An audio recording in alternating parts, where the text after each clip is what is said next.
The waitress switched his glass in silence. Undercover boss watched, realizing she'd saved his life. The water glass sat exactly where Daniel had left it. He'd been coming to Marco's downtown for 3 nights straight, always ordering the same thing: grilled salmon, no butter, extra lemon. The kind of simple meal that didn't draw attention. That was the point. Nobody looked twice at a man in a wrinkled button-down eating alone at table 7. Daniel Reeves had spent 2 weeks living like this: cheap hotel rooms, cash payments, borrowed cars. His board of directors thought he was touring their European locations.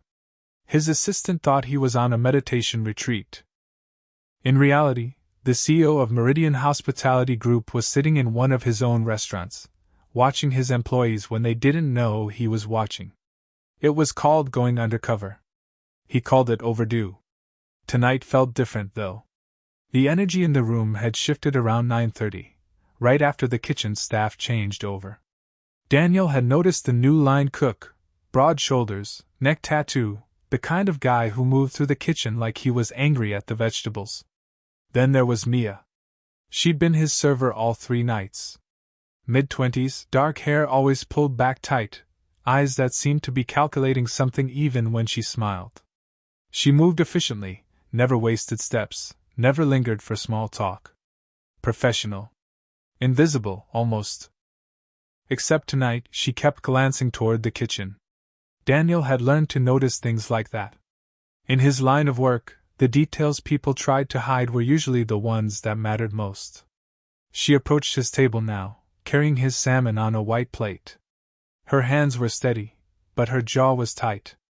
"Here you go, sir," she said, setting the plate down with practiced precision. Then she reached for his water glass. Daniel's hand moved instinctively to stop her. He'd just filled it from the pitcher she'd left earlier, but something in her expression made him freeze. Her fingers wrapped around the glass. She didn't look at him. Didn't explain. Just lifted it smoothly, as if this were part of the service, and replaced it with a fresh glass from her apron pocket. The whole exchange took 3 seconds. "Enjoy your meal," she said, her voice barely above a whisper. She walked away before he could respond. Daniel stared at the original glass, now sitting on the edge of the table. The water inside looked normal. Clear. Harmless. But as he watched, something began to happen. A thin white residue started forming at the bottom. Dissolving, but not completely. Tiny particles swirling in lazy circles, breaking apart like chalk dust in water. His stomach dropped.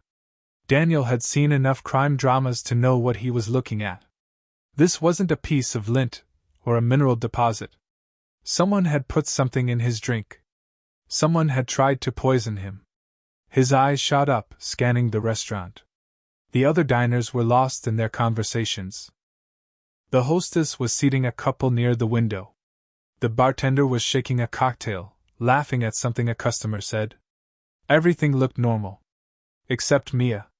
She stood near the server station, her back to him, but her shoulders were trembling.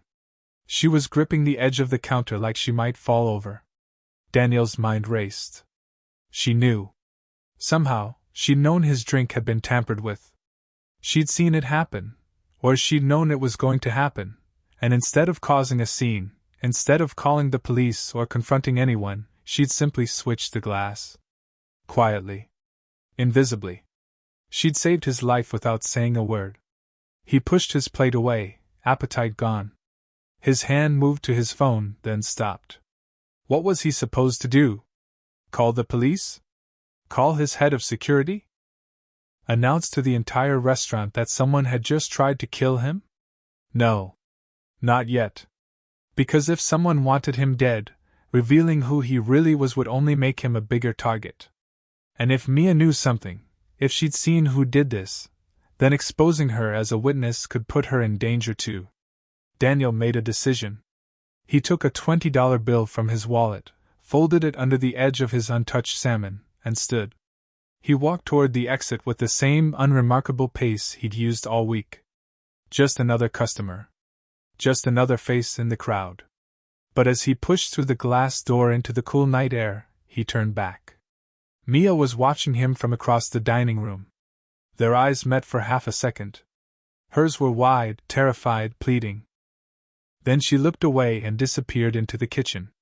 Daniel's heart pounded as he crossed the parking lot. His rental car was parked under a broken streetlight, another deliberate choice. He climbed inside, locked the doors, and sat in the darkness, trying to process what had just happened. Someone in that restaurant had tried to kill him. Not rob him. Not scare him. Kill him. And a waitress he'd never spoken to beyond, "I'll have the salmon," had stopped it. Why? He pulled out his phone and opened the security app connected to Marco's internal cameras. As a CEO, he had access to every location in his portfolio. He scrolled to tonight's footage, table 7, and watched. The angle was wrong. The camera caught the edge of his table, but not the water glass. He could see Mia approach, see her set down the plate, but the crucial moment, the switch, was blocked by a support beam. Convenient. Too convenient. Someone had known where the blind spot was. Daniel's jaw clenched. This wasn't random. This was planned. Calculated. He switched to the employee entrance camera and waited. 20 minutes later, Mia emerged. She changed out of her uniform into jeans and an oversized jacket. Her movements were hurried, nervous. She kept looking over her shoulder. She was scared. Daniel watched her unlock a beat-up Honda Civic and climb inside. She sat there for a long moment, forehead pressed against the steering wheel, and he could see her shoulders shaking even from this distance. She was crying. Then she started the car and drove away. Daniel sat alone in the dark parking lot, the poisoned glass still vivid in his mind. He should leave. Get somewhere safe. Let his security team handle this. But he didn't move. Because somewhere in that restaurant was a person who wanted him dead. And somewhere out there, driving home alone and terrified, was the woman who'd saved him. And Daniel Reeves had spent his entire career solving problems other people were too afraid to touch. This one had just become personal. He started the engine, his decision made. He wasn't going anywhere. Not yet. Undercover wasn't over. It was just beginning. Daniel didn't follow Mia home. That would have been crossing a line, even for someone who just survived a murder attempt. Instead, he drove to his hotel, a modest chain property 15 minutes from the restaurant. Not the kind of place a CEO would normally stay. The lobby smelled like coffee and synthetic lemon. The night clerk barely looked up from his phone as Daniel walked past. Room 314. Gray walls, striped bedspread, a painting of a lighthouse that had probably been bolted to the wall since 2003. Daniel sat on the edge of the bed and pulled out his laptop. His hands were shaking. Adrenaline, probably. Or shock. Maybe both. He opened an encrypted folder labeled Site Assessments and navigated to Marco's downtown employee files. He'd been reviewing them all week, looking for the usual problems: time theft, inventory discrepancies, safety violations. Now he was looking for something else entirely. A killer. He started with recent terminations. 3 employees had been let go in the past 2 months. One was a dishwasher who'd stopped showing up. Another was a server who'd failed the drug test. The third name made him pause. Evan Marsh. Line cook. Terminated, September 14th. Reason: gross misconduct. No details. Just those 2 words. Daniel frowned. Gross misconduct could mean anything from stealing to violence, but Meridian's protocol required specifics. Every termination needed documentation, witness statements, incident reports, supervisor notes. This file had none of that. Just a signature from the district manager and a checkbox marked Security Notified. But when Daniel pulled the security logs, there was no follow-up. No escort off premises. No formal trespassing warning. Nothing. Evan Marsh had simply disappeared from the payroll like he never existed. That was protocol failure. Dangerous protocol failure. Daniel switched to the hiring records and found Evan's application. The photo showed a man in his early 30s, muscular build, dark hair buzzed short. His previous experience listed 2 other restaurants, both competitors, and a 6-month gap before joining Marco's. Nothing unusual. Nothing that screamed threat. Then Daniel noticed something else. Evan's emergency contact, Mia Sawyer. Daniel's pulse quickened. Mia. The waitress. The woman who'd saved his life. She knew Evan Marsh. They were connected somehow. Close enough that he'd listed her as the person to call if something went wrong. The pieces started forming a picture, but it was blurry, incomplete. If Mia and Evan were connected, why would she stop him from poisoning someone? Why would she risk exposing him? Unless she didn't know it was him. Unless she'd seen the poison go into the glass and acted on instinct, not knowing who was behind it. Or unless their relationship wasn't what the paperwork suggested. Daniel pulled up Mia's file next. Mia Sawyer. Server. Hired March 2024. Performance, excellent. Attendance, perfect. Complaints, 0. Model employee. The kind of person who showed up early, stayed late, never caused problems. Her emergency contact was blank. No family. No partner. No one. Daniel leaned back, rubbing his eyes. The adrenaline was wearing off now, replaced by exhaustion and the dull throb of a headache. Someone had tried to kill him tonight. That someone was likely Evan Marsh, a fired employee with a connection to Mia. But why? What had Daniel done to earn that kind of hatred? He'd never met Evan Marsh. Didn't recognize the name. Didn't recognize the face. Yet somehow, Daniel had ruined everything for him. At least, that's what it seemed like. His phone buzzed. A text from his head of security, Marcus. Update on the London trip? Board's asking. Daniel stared at the message. Marcus didn't know where he really was. Nobody did. If Daniel told him what happened tonight, Marcus would pull him out immediately. Full protective detail. Lockdown. Investigation. And whoever poisoned that glass would disappear before they could be caught. Daniel typed back. London's fine. Extended through next week. Handle the board. He powered down the laptop and walked to the window. The parking lot below was nearly empty. A single car sat under the far light, engine running. Someone on a phone call, probably. Or waiting for someone. Daniel watched until they drove away. Tomorrow, he'd go back to Marco's. Same table. Same meal. Same unremarkable face in the crowd. But this time, he'd be watching everyone. The kitchen. The servers. The managers. Because someone in that building wanted him dead. And the only person who seemed to care that he lived was a waitress who wouldn't even look him in the eye. Daniel closed the curtain and turned away from the window. Staying undercover was dangerous. Staying quiet was dangerous. But walking away now would be worse. Because Mia had saved his life tonight, probably at great personal cost. And Daniel wasn't the kind of man who left debts unpaid. Especially when the person he owed was clearly in danger herself. He set an alarm for 6 a.m. Sleep didn't come easy. Mia woke up at 5:47 a.m., 13 minutes before her alarm. She always woke early when the nightmares came back.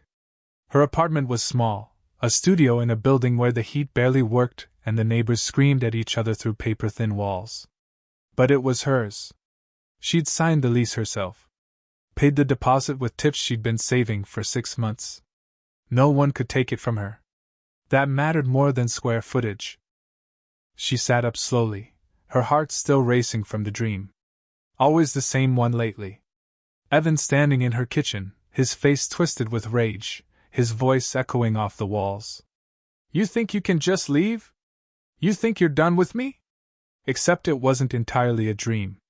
Because 2 nights ago, the night before she'd switched that glass, she'd heard almost exactly those words. She'd been closing at Marco's, finishing her side work in the dining room while the kitchen cleaned up. The restaurant was mostly empty. Just her, the manager counting the register in the office, and the closing crew in back. That's when she'd heard Evan's voice coming from the kitchen.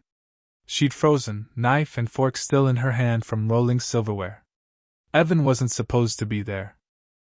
He'd been fired 3 weeks ago. Escorted out, she'd assumed, though she'd been off that day. She'd felt nothing but relief when she heard he was gone. They'd dated for 8 months. 8 months of him slowly tightening his grip on her life. Who she talked to. Where she went. What she wore. It had started small, sweet, even. "I just worry about you." Then it became controlling. Then frightening. She'd finally ended it in July, 2 months before he was fired. He'd thrown a plate across her old apartment. Told her she'd regret it. That she was nothing without him. She'd gotten a new apartment the next week. Changed her number. Blocked him everywhere. But she hadn't changed her emergency contact at work. A stupid oversight. One she'd been meaning to fix. And 2 nights ago, that oversight had probably saved a stranger's life. Because when she'd heard Evan's voice in the kitchen, she'd crept closer to listen, terrified he was there for her. But he wasn't talking about her. He was talking to someone else, she couldn't see who, in a voice that was too familiar. The bragging voice. The one he used when he wanted people to think he was important. "You think I'm scared? The man who ruined everything is sitting out there right now, eating like nothing happened. Like he didn't destroy my life. Well, tonight he gets what's coming to him." Mia's blood had run cold. Already handled. His water glass. He won't even know what hit him. Tomorrow, everyone will think it was a heart attack or something. CO dead at his own restaurant. Poetic, right? CO. The word had hit her like a punch. She'd glanced toward the dining room. Only 3 tables left. An elderly couple finishing dessert. A woman scrolling her phone over a salad. And a man sitting alone at table 7. The same man who'd been there the past 2 nights. Quiet. Polite. Unremarkable. Except now, apparently, he was someone Evan wanted dead. Mia hadn't thought. Hadn't planned. She just moved. She'd grabbed a clean water glass from the server station, slipped it into her apron, and walked straight to table 7. Her hands had been steady even though her heart was trying to break through her ribs. She'd switched the glass. Simple. Silent. And then she'd walked away before her legs gave out. She didn't know if the man had noticed. Didn't know if he'd understood. She just knew she couldn't let someone die. Not when she could stop it. Even if it meant Evan would know. Even if it meant putting herself in danger. Now, sitting in her apartment as weak sunlight filtered through the blinds, Mia felt the weight of that decision crushing her. She pulled her phone from the nightstand. 3 missed calls from an unknown number. No voicemails. Her stomach twisted. She opened her messages. Nothing new since last night's text. "You should have minded your own business." It had come through at 9:47 p.m., about 30 minutes after the man from table 7 had left the restaurant. Evan knew. Of course he knew. Mia stood up and walked to the window, pulling the curtain back just an inch. The street below was empty except for a delivery truck and someone walking a dog. No one watching. No one waiting. But that didn't mean she was safe. She thought about calling the police. But what would she say? "My ex-boyfriend tried to poison someone and I stopped it, but I don't actually have proof, and also I'm terrified he'll kill me if I report him." They'd need evidence. Witnesses. Something concrete. All she had was a text message and a terrible feeling in her gut. Mia let the curtain fall closed and walked to her tiny bathroom. She stared at herself in the mirror. Dark circles under her eyes, hair a mess, the faint scar on her cheekbone from where Evan had, accidentally, elbowed her last spring. She'd spent a year trying to escape him. And somehow, in trying to save a stranger, she'd pulled herself right back into his orbit. Her shift started at 11. 4 hours from now.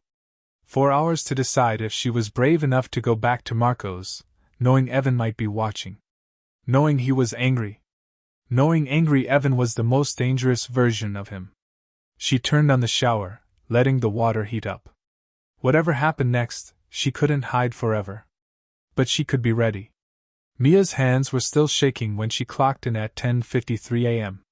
The lunch shift was always slower than dinner. Business people grabbing quick meals, a few tourists, regulars who came for the early bird specials. Easier tips, less chaos. Normally, she preferred it. Today, every sound made her jump. She tied her apron, checked her notepad and pens, and was heading toward the dining room when she heard her name. Mia. Office. Now. Greg Martinez stood in the doorway of the manager's office, arms crossed. He was young for a general manager, barely 30, and he ran Marco's like he was auditioning for corporate. Everything by the book. Every rule enforced. Mia's stomach dropped. Is something wrong? Office, he repeated. She followed him inside. The office was cramped, windowless, smelling of burnt coffee and printer ink.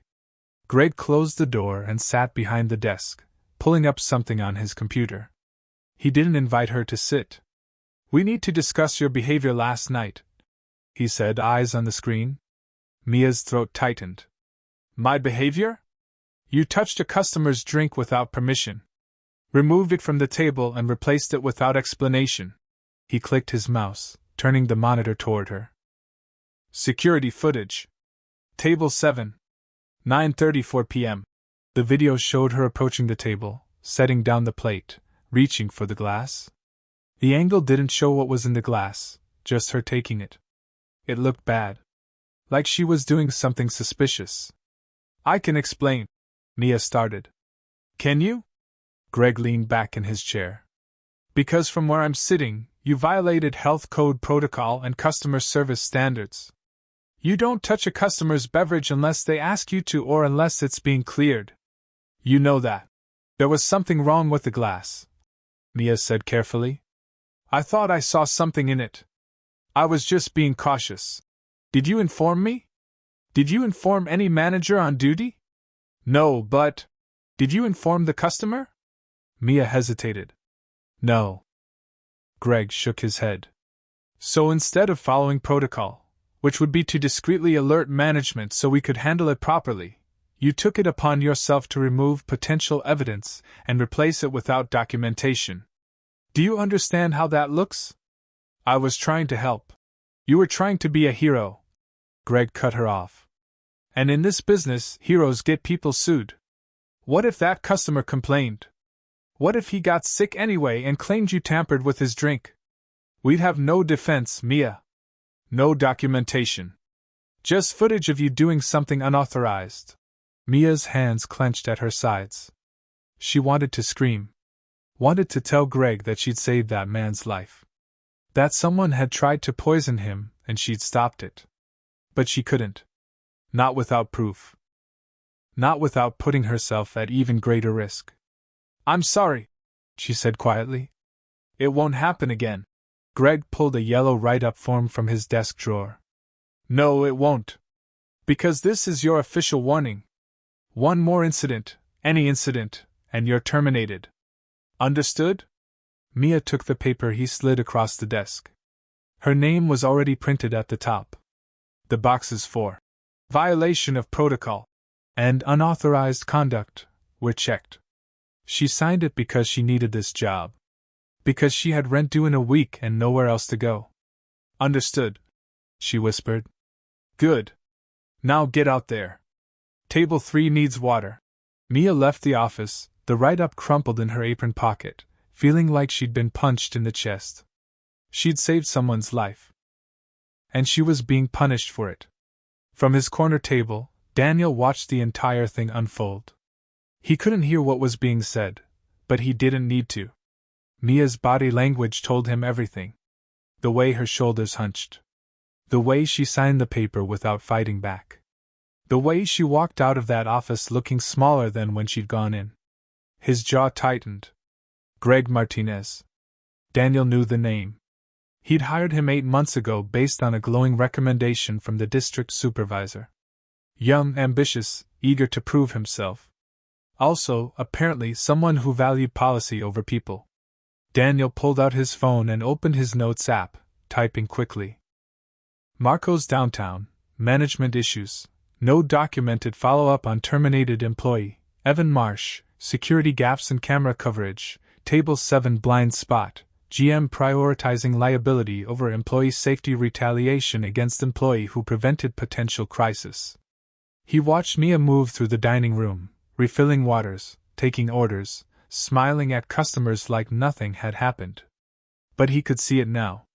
The tremor in her hands. The way she kept glancing toward the kitchen. The way she flinched when the door swung open. She was terrified. And instead of protecting her, management had threatened her. Daniel had built Meridian Hospitality Group from 3 locations to 78 in 12 years. He'd prided himself on creating systems that worked. Policies that protected everyone. But sitting here, watching Mia get punished for doing the right thing, he realized something uncomfortable. His systems had failed. No, worse than that. His systems had created this. The cost-cutting that led to incomplete termination procedures. The emphasis on policy compliance over critical thinking. The corporate culture that made managers more afraid of lawsuits than of their employees getting hurt. He'd built this machine. And now it was punishing the one person who'd seen the danger and acted.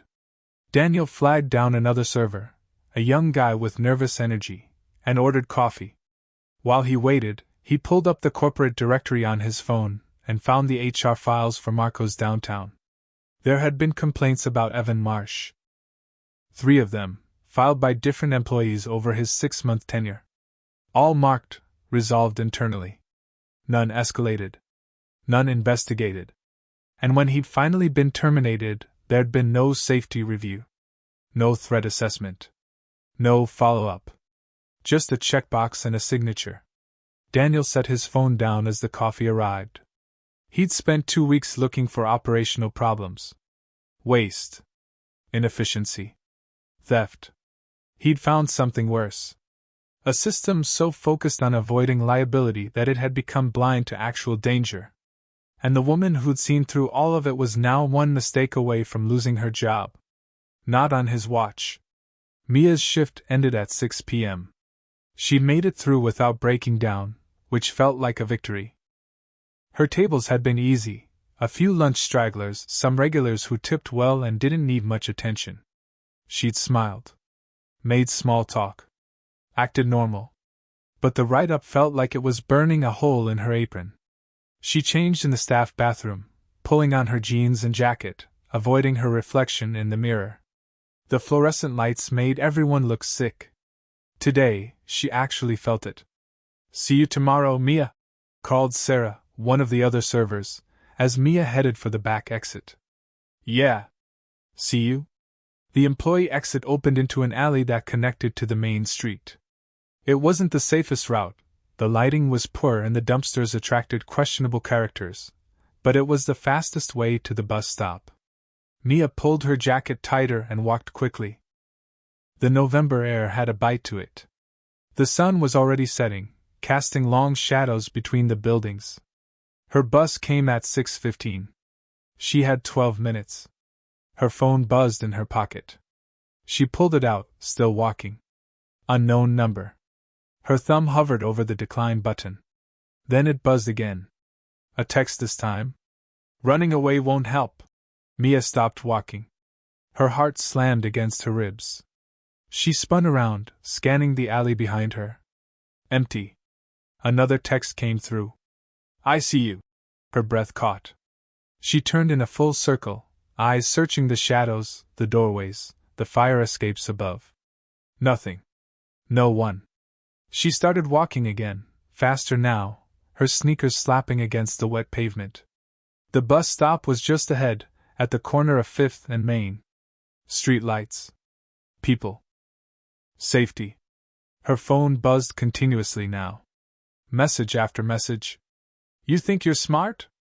You think he's going to save you? You made a mistake. I gave you everything and you threw it away." Mia broke into a run. She burst out of the alley onto Main Street, gasping, and immediately felt foolish. The sidewalk was full of people. Commuters heading home. A woman walking her dog. 2 teenagers laughing over something on a phone. Normal. Safe. Fine. She forced herself to slow down, to breathe. The bus stop was half a block away. She could see it. Green bench. Plexiglass shelter. Posted schedule. And then she saw him. Evan. He was across the street, leaning against the storefront, hands in his pockets. Watching her. Their eyes met. He didn't move. Didn't smile. Just stared at her with that flat, cold expression she remembered from the worst nights. The expression that meant he was past anger. Past yelling. The expression that meant he'd already decided what he was going to do. Mia's feet felt welded to the sidewalk. A bus rumbled past, blocking her view for just a moment. When it cleared, Evan was crossing the street. Toward her. She turned and ran. Not toward the bus stop. Toward the crowd. Toward people. She pushed past the couple holding hands, mumbled an apology, and ducked into the first open business she saw, a corner drugstore with bright lights and wide aisles. The clerk looked up from his phone, bored. "Help you?" "Just looking," Mia managed, her voice shaking.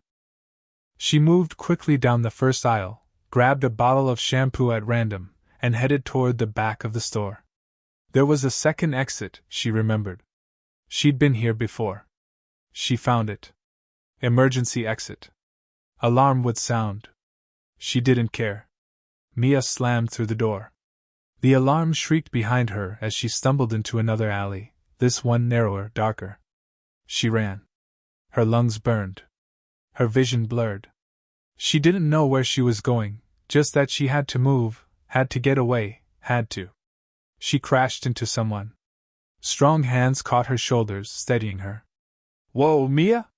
She looked up, gasping, ready to scream. It was him. The man from table 7. He was standing in the alley like he'd been waiting for her, wearing the same unremarkable clothes, the same concerned expression. "Are you okay?" he asked. "I saw you run. He's following me," Mia choked out. He's going to." "Evan," the man said. Mia froze. "How do you know his name?" The man's expression shifted. Became sharper. More focused. "Because I've spent the last 2 days figuring out who tried to kill me," he said quietly. "And I know he's connected to you. I know you saved my life. And I know you're in danger." Mia stared at him, her mind struggling to catch up. "Who are you?" "Daniel Reeves," he said. "I own this restaurant. I own the whole company. And I need you to trust me right now, because if Evan is following you, we need to get you somewhere safe." Mia's knees almost gave out. "You're the CEO?" "I was undercover." Long story. Daniel glanced past her, toward the mouth of the alley. "We don't have time. My car is around the corner. I can take you to the police, or somewhere else, but we need to move." I can't." Mia's thoughts were spinning. This was insane. This man was a stranger. She didn't know him. Didn't know if she could trust him. But Evan was out there. And she was out of options. "Okay," she whispered. Daniel nodded once and gestured for her to follow. They'd taken 3 steps when Mia's phone buzzed one more time. She pulled it out with shaking hands. A photo. Taken from across the street. Mia, standing on the sidewalk outside the drugstore. Evan's reflection visible in the glass behind her. And below it, a message. "You should have minded your own business." The same words from last night. Mia looked up at Daniel, her face white. "He's not going to stop," she said. Daniel's jaw tightened. "Neither am I," he replied. Daniel's hotel room was nothing like Mia expected. She'd been picturing a penthouse suite, minibar, maybe a view of the city skyline. Instead, it was the same chain hotel she'd stayed at once after a particularly bad fight with Evan, when she needed somewhere cheap and anonymous to spend the night. "You're a CO," she said, standing awkwardly near the door while Daniel locked it behind them. "And you're staying here?" "That's kind of the point of going undercover," Daniel said. He gestured to the small table by the window. "Sit. Please." Mia sat, mostly because her legs felt like they might give out. The adrenaline was fading, leaving her hollow and shaky. Daniel pulled out his laptop and set it on the table between them. I need to ask you some questions. About Evan. About what happened the night you switched my glass. And I need you to be completely honest with me, because both of our lives might depend on it. Mia nodded, wrapping her arms around herself. How long have you known Evan Marsh? About a year and a half. We started dating last spring. Broke up in July. Daniel's fingers moved across the keyboard. He listed you as his emergency contact when he was hired at Marco's. I didn't know that, Mia said quickly. I never would have agreed to it. I cut all contact when we broke up. Why did you break up? Mia looked down at her hands. Because he was controlling. Then he got mean. Then he got scary. I realized if I stayed, it was going to get worse. Daniel's expression softened slightly. Did you report it? File a restraining order? No. I moved. Changed my number. I thought that would be enough. She laughed bitterly. Stupid, right? Not stupid. Survival. Daniel pulled up a file on his screen. Evan was terminated from Marco's on September 14th. 3 weeks ago. Do you know why? I was off that day. I just heard he'd been fired. I thought it was over. It wasn't. Daniel turned the laptop toward her. These are HR complaints filed against Evan during his time at Marco's. 3 separate incidents. A server said he cornered her in the walk-in cooler and wouldn't let her leave. A dishwasher reported him for throwing a pan across the kitchen during an argument. And a hostess said he followed her to her car after her shift and sat there, watching, until she called someone to pick her up. Mia's stomach turned. That was exactly the kind of thing Evan did. Intimidation disguised as concern. Power disguised as protection. What did management do? She asked, though she already knew the answer. Nothing meaningful. Each complaint was marked resolved internally. Evan got verbal warnings. Retraining. A write-up. Daniel's voice hardened. No formal investigation. No documentation beyond a few notes. And when they finally fired him, it was abrupt. No security escort. No follow-up. He was just gone. Why was he fired?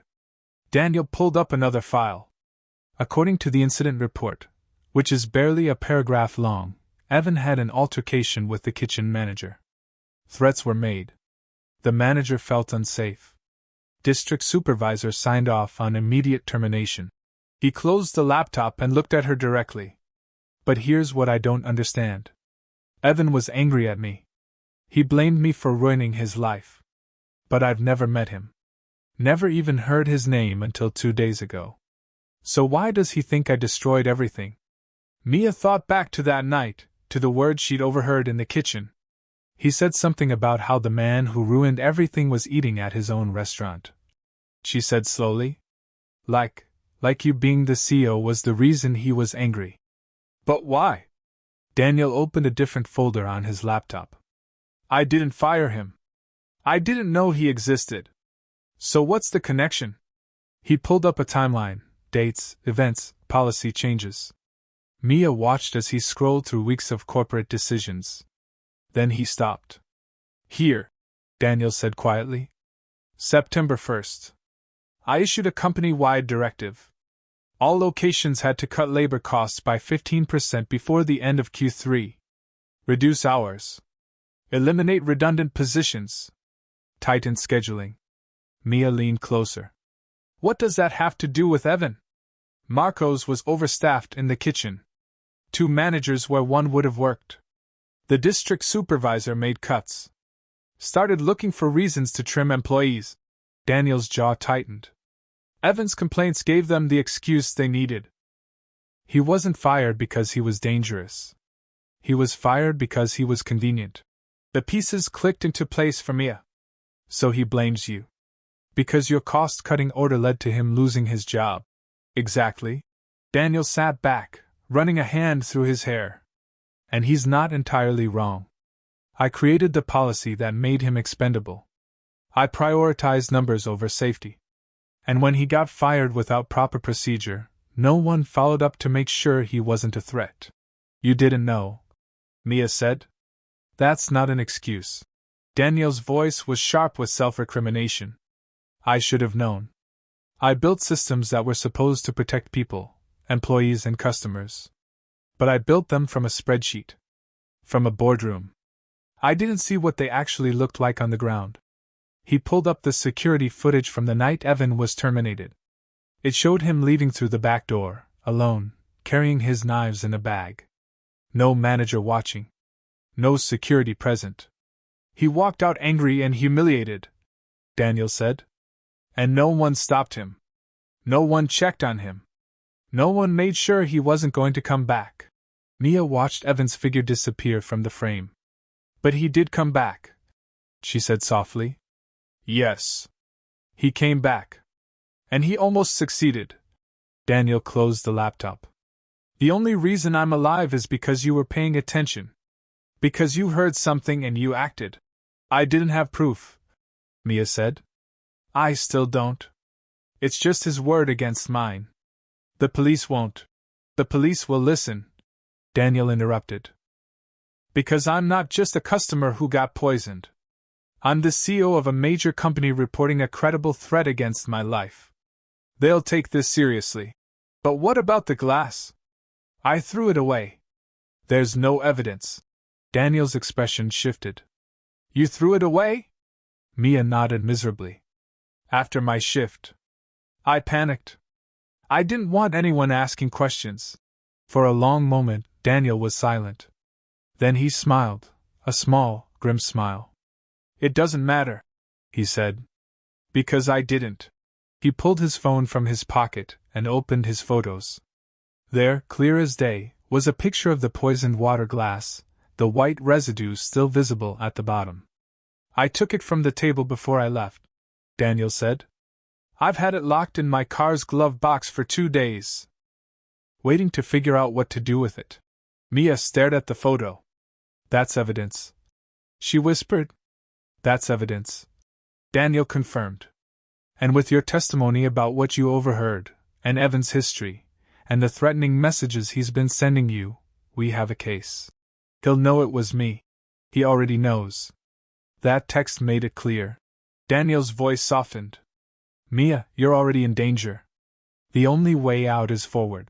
Mia looked at this man, this CEO who'd been eating quietly at table 7 for 3 nights, who'd gone undercover in his own company, who'd kept a poisoned glass as evidence instead of running. Why are you helping me? She asked. Daniel met her eyes. Because you saved my life, he said simply. And because I helped create the situation that put you in danger. I owe you more than I can repay. Mia felt something loosen in her chest. Fear, maybe. Or loneliness. For the first time in days, she wasn't facing this alone. Okay, she said. What do we do? Daniel pulled out his phone. We call the police, he said. And then we make sure Evan Marsh never hurts anyone again. The police arrived at the hotel within 20 minutes. 2 detectives, a woman in her 40s named Rivera and a younger man named Chin. They set up at the table in Daniel's room, recording devices out, notebooks open. Mia told them everything. The relationship with Evan. The breakup. The night she'd overheard him in the kitchen. The glass switch. The threatening texts. The photo he'd sent of her outside the drugstore. Daniel corroborated her story and produced the water glass, still sealed in a plastic bag he'd taken from his car. The white residue was clearly visible. We'll fast-track the lab analysis, Detective Rivera said, carefully taking the bag. But even without it, we have enough for an arrest warrant. Terroristic threats. Stalking. Attempted murder if the toxicology comes back positive. How long? Daniel asked. We can have officers at his last known address within the hour, Chin said. Does he know where you're staying, Miss Sawyer? Mia shook her head. I moved after we broke up. He doesn't have my new address. Good. Stay somewhere else tonight anyway. With family or friends. Mia's throat tightened. I don't really have anyone. Daniel spoke before she could say anything else. She can stay here. I'll get another room on a different floor. Hotel security can monitor the entrances. Rivera nodded approvingly. That works. We'll have a patrol car nearby as well, just in case. They took a few more details: Evan's physical description, his vehicle, known associates. Mia gave them everything she could remember, though it wasn't much. Evan had been good at keeping her isolated. She'd never met his friends. Barely knew where he lived. An hour later, the detectives left with promises to update them as soon as Evan was in custody. Mia sat on the edge of the bed, feeling numb. You should eat something, Daniel said. He'd ordered room service while they waited: sandwiches, fries, soup. Most of it sat untouched on the desk. When's the last time you ate? Lunch, I think. Mia pulled one of the plates toward her and took a bite of a turkey sandwich. It tasted like cardboard, but she forced herself to chew. Daniel sat in the chair across from her. The police will find him. He won't get near you again. You don't know that. No, Daniel admitted. But I know they're taking this seriously. And I know you're not alone anymore. Mia set down the sandwich. Why are you really doing this? And don't say it's just because I saved your life. Daniel was quiet for a moment. Then he leaned forward, elbows on his knees. 3 years ago, one of my employees was assaulted in a parking lot after her shift, he said. She'd reported a customer for harassing her. Management banned him from the location. They thought that was enough. It wasn't. He waited for her. Put her in the hospital. Mia's chest tightened. She sued the company. Settled out of court. I never met her. Never heard her side of the story directly. My lawyers handled everything. Daniel's voice was heavy. I signed the settlement check and went back to quarterly earnings reports. I told myself we'd updated our safety protocols. That it wouldn't happen again. But it did. Different locations. Different circumstances. But the pattern was the same: employees reporting concerns, management doing the bare minimum, problems escalating until someone got hurt. He looked at her directly. I built a company that values efficiency over safety. Profit over people. And I didn't see it because I wasn't looking. That's why you went undercover. I thought I'd find waste. Theft. Maybe some bad managers cutting corners. He laughed bitterly. Instead, I found out someone was trying to kill me because of a policy I implemented from a boardroom 3,000 miles away. And the person who saved my life was about to get fired for breaking protocol. Mia wiped at her eyes. That write-up wasn't your fault. Yes, it was. I created the culture that made Greg think punishing you was the right move. I built the system that let Evan slip through the cracks. Daniel stood and walked to the window. But I can fix it. Not overnight. Not perfectly. But I can start. How? He turned back to her. First, Greg Martinez is going to be terminated. Along with the district supervisor who signed off on Evan's inadequate termination process. They failed at their jobs, and people almost died because of it. You're firing them? I'm holding them accountable. There's a difference. Daniel's voice was firm. Second, I'm implementing a new safety protocol across all locations. Mandatory threat assessments for any termination. Security escorts. Follow-up checks. And employees who report safety concerns will be protected, not punished. Mia stared at him. That's going to cost money. Yes. It is. And it's worth every penny. He pulled something from his laptop bag, a folder with Meridian Hospitality Group's logo on the front. Third, I'd like to offer you a position. What? You saw the danger when no one else did. You acted when it would have been easier to look away. That's the kind of judgment I need. He handed her the folder. I want you to help redesign our employee safety and reporting systems. Work with HR, train managers. Make sure what happened to you never happens to anyone else. Mia opened the folder. Inside was a job description, a salary that made her eyes widen, and a benefits package that included health insurance and relocation assistance. I don't have experience with this kind of thing, she said weakly. You have the experience that matters. You've lived it. Daniel's expression softened. You don't have to decide now. Take time. Think about it. But Mia, you deserve better than a write-up and a threat of termination. You deserve recognition for doing something incredibly brave. Mia's hands trembled as she held the folder. For so long, she'd been invisible. Just a waitress. Just someone trying to survive. And now this man, this CO, was telling her she mattered. That what she'd done mattered. I don't know what to say, she whispered. Say you'll think about it. Before she could respond, Daniel's phone buzzed. He glanced at it, and his expression shifted. It's Detective Rivera, he said, answering. Yes? I see. Thank you. He hung up and looked at Mia. They found Evan. He was at his apartment. He resisted arrest, but he's in custody now. Daniel's voice was calm, steady. It's over. He can't hurt you anymore. Mia's breath left her in a rush. She doubled over, hands pressed to her face, and started crying. Not from fear this time. From relief. Daniel stood awkwardly for a moment, then grabbed the box of tissues from the bathroom and set it beside her. Take your time, he said gently. Mia cried until there was nothing left. Until the weight she'd been carrying finally lifted. When she looked up, Daniel was at the window again, giving her privacy. Thank you, she said, her voice raw. He turned. You saved my life, Mia. This is the least I can do. She wiped her eyes and managed a shaky smile. I guess we saved each other. Daniel smiled back. I guess we did. 7 days later. The courtroom was smaller than Mia expected. She sat in the gallery, hands folded in her lap, watching as Evan Marsh was led in wearing an orange jumpsuit and handcuffs. He looked different, smaller somehow, diminished without the swagger and threat he'd always carried. His eyes swept the room and landed on her. Mia didn't look away.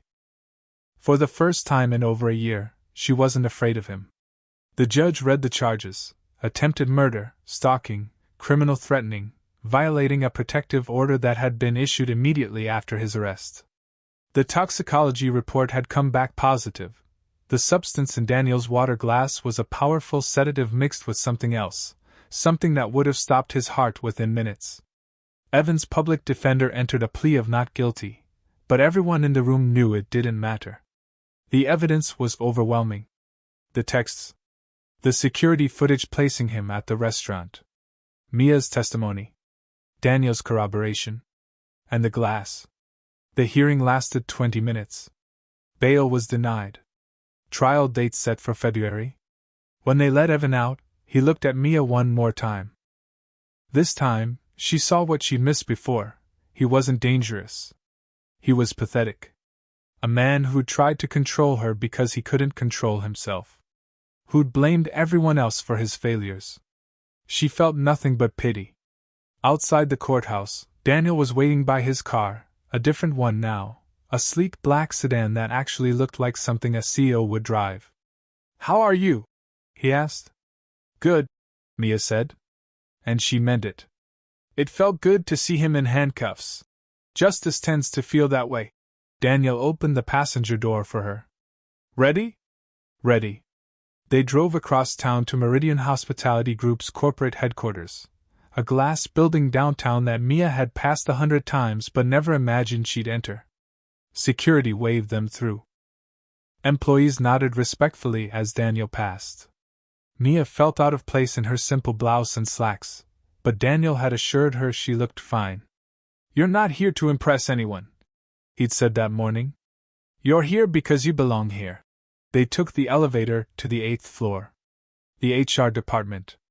Waiting in the conference room were 6 people: the head of HR, 2 regional managers, a lawyer, a security consultant, and a woman Daniel introduced as Patricia Chin, the new chief operating officer. Mia Sawyer, Daniel said, gesturing for her to sit at the head of the table. I'd like you to meet the team you'll be working with. The next hour was a whirlwind. Patricia explained the new safety initiative, a complete overhaul of how Meridian handled employee concerns, terminations, and threat assessments. Every location would have a direct hotline to corporate security. Every termination would require a standardized risk evaluation. Every employee who reported a safety concern would receive immediate protection and support, not retaliation. And we need someone to oversee implementation, Patricia said, looking at Mia. Someone who understands what it's like on the ground. Someone who knows the cost of getting it wrong. Mia had read the job offer a dozen times over the past week. She'd thought about turning it down. It felt too big, too sudden, too far outside her experience. But then she'd thought about the other servers at Marco's. The kitchen staff. The hosts and dishwashers and bartenders who showed up every day hoping they'd be safe. They deserve better. I'll do it, Mia said. But I have conditions. Daniel raised an eyebrow. Go ahead. I want to visit every location personally.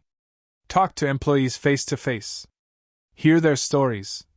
Mia's voice grew stronger. And I want protection for whistleblowers written into company policy. Not just encouraged, mandatory. Anyone who reports a problem gets immunity from retaliation in writing. Patricia glanced at Daniel, who nodded. Done, he said. The meeting continued for another hour, hammering out details. Mia's start date. Her travel schedule. The training programs she'd helped develop. When it finally ended, Daniel walked her to the elevator. That was impressive, he said. The conditions. The confidence. You're going to be good at this. Mia smiled. I'm terrified. That means you care. That's why you'll succeed. The elevator doors opened. Mia stepped inside, then turned back. What about you? She asked. Are you staying undercover anywhere else? Daniel shook his head. No. I learned what I needed to learn. The rest of the work happens here. He paused. But I am making one change. Every quarter, I'm going to spend a week working at a different location. Not undercover. Just present. Listening. That's good. It's overdue. Daniel extended his hand. Welcome to Meridian, Mia. For real this time. She shook it. Thank you. For everything. Thank you for switching that glass. The doors closed between them. 3 months later. Mia stood in front of 200 employees at Meridian's annual company meeting, her hands only slightly shaking as she held the microphone. My name is Mia Sawyer, she began.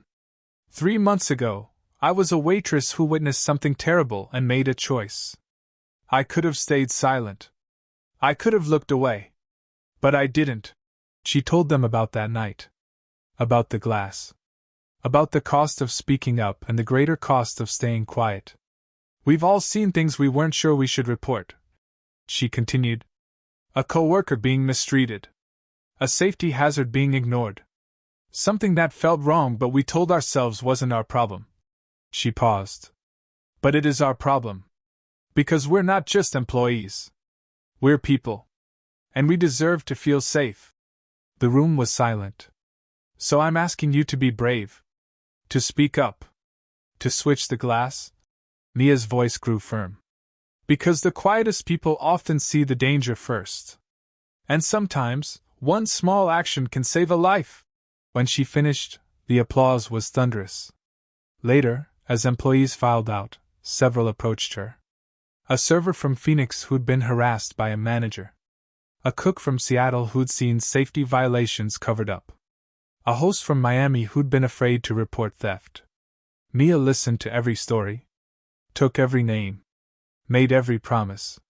This was her job now. Her purpose. And it had started with a water glass and a choice to do the right thing, even when it was terrifying. Daniel found her as the conference hall emptied. That was incredible, he said. It was honest. Mia gathered her notes. How many new reports came in today? 47. From 16 different locations. Good. We'll handle every 1 inch. They walked out together, into a future neither of them had expected but both had earned. Mia had saved Daniel's life that night in the restaurant. But in return, he'd given her something equally valuable, proof that her voice mattered. That she mattered. And together, they were making sure no one else would ever have to face danger alone. The glass had been switched. And everything had changed.